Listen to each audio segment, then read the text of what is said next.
let's talk about this COVID hearing. And appearing on Fox News to discuss the first ever Senate hearing on gain-of-function research, Senator Rand Paul held a committee hearing on this. I can't believe it was the first ever hearing on this, and which was really supposed to understand and oversee the experimentation of these lethal viruses. Like, what are we doing with this? Why are we spending money on this? How, like, what governments are actually paying attention to this?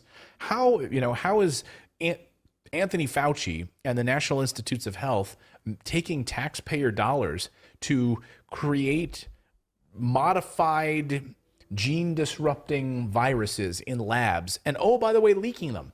Yes. They get out and then kill millions of people. Like, shouldn't we have some sort of an oversight on all of that? So here is Rand Paul setting up what he was about to do yesterday, and we're going to get into the nuts and bolts of this. Here he is on gain-of-function research. Listen. Gain-of-function research is a controversial scientific research method involving the manipulation of pathogens to give them a new aspect or ability, such as making viruses more transmissible or dangerous to humans. Despite all we have learned about the potential risks of this particular method of research, this is the first congressional hearing on this subject since the pandemic began.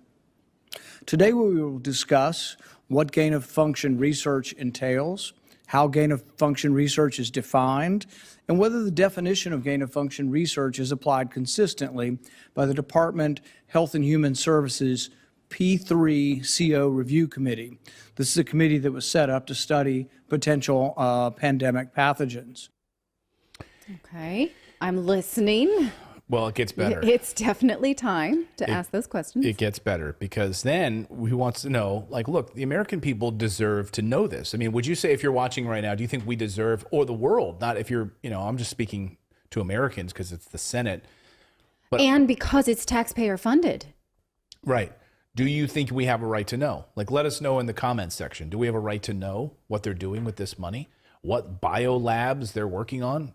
Like, you were denying the fact that we had biolabs in Ukraine, dozens of them, until Senate testimony. Yeah, confirmed. until we found out and confirmed it.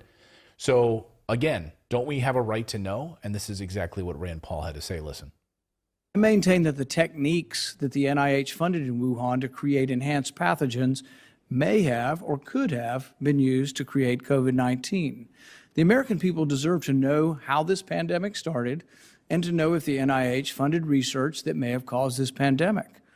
Gain-of-function research has the potential to unleash a global pandemic that threatens the lives of millions. Yet this is the first time the issue has been discussed in a congressional committee.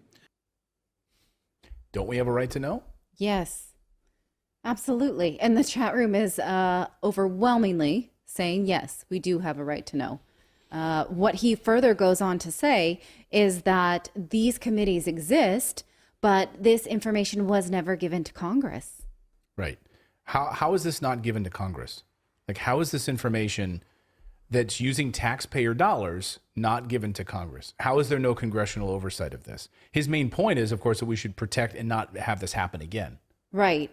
I mean, Congress has the power to subpoena information. So this gives me another follow-up question is, why haven't they been asking? Right. Brian Vesco in our chat says, ban all gain-of-function research, make it illegal with life sentences to violators. I like that idea. You're literally taking and manipulating things that are, that occur naturally, and you're making them unnatural. Now, Rand Paul has gone viral for asking Dr. Fauci about gain-of-function. And, it became fun to poke fun of him on Twitter, like, oh, come on, he's picking on Fauci, right? Depending on what side you really were on.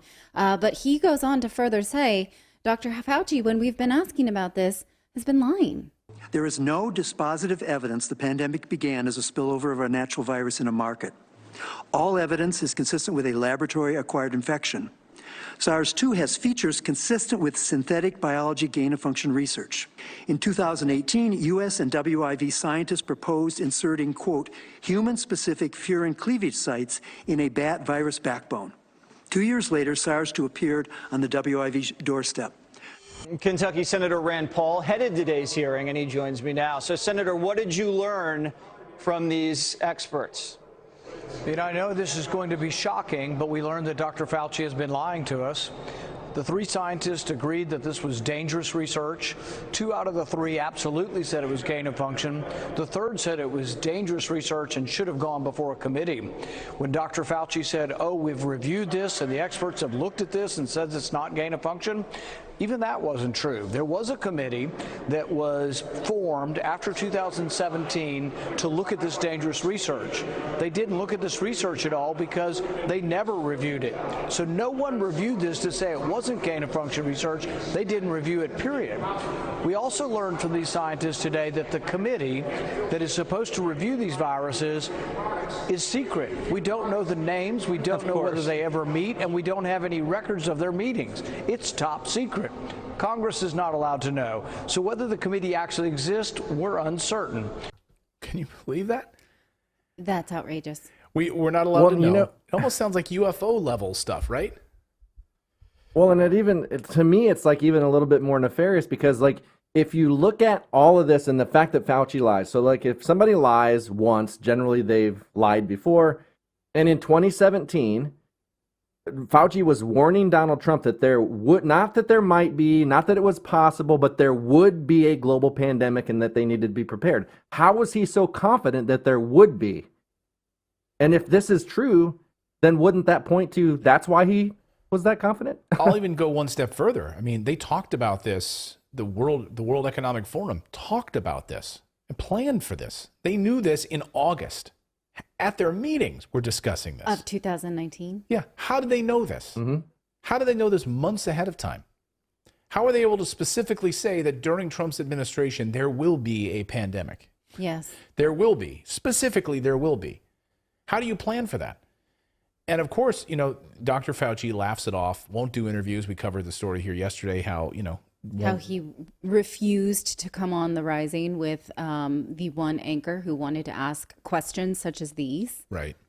Yes. And, this comes on the heels of now the United States is about to announce a national emergency or a public health emergency over monkeypox. And all of us are kind of curious about what that will mean, right? Will it mean lockdowns? Because I do not want to stay home with my children again. Because of the risk of monkeypox, please, God, no. Or does it just mean that now we can access those stockpiles of TPOXX and other vaccines that seem to have some efficacy from smallpox?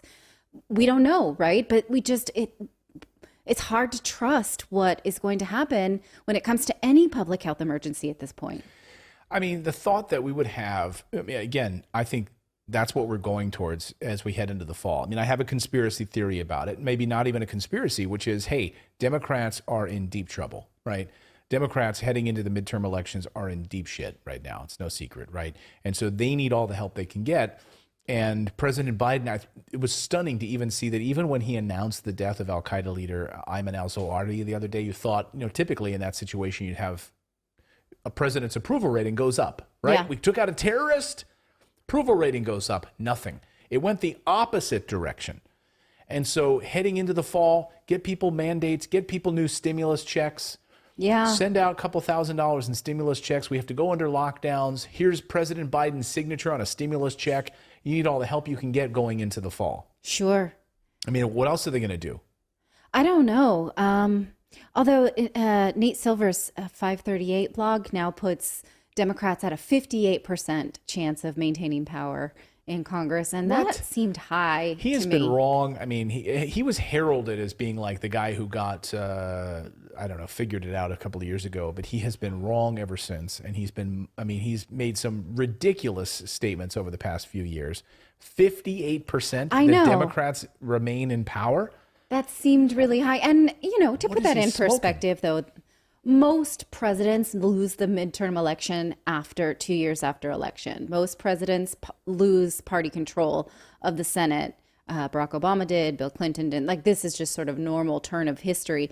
But it is not a normal term of history, considering that we're leaving a pandemic. We've got a new war. Inflation rates are high, right? So 58% does seem like fiction. Yeah.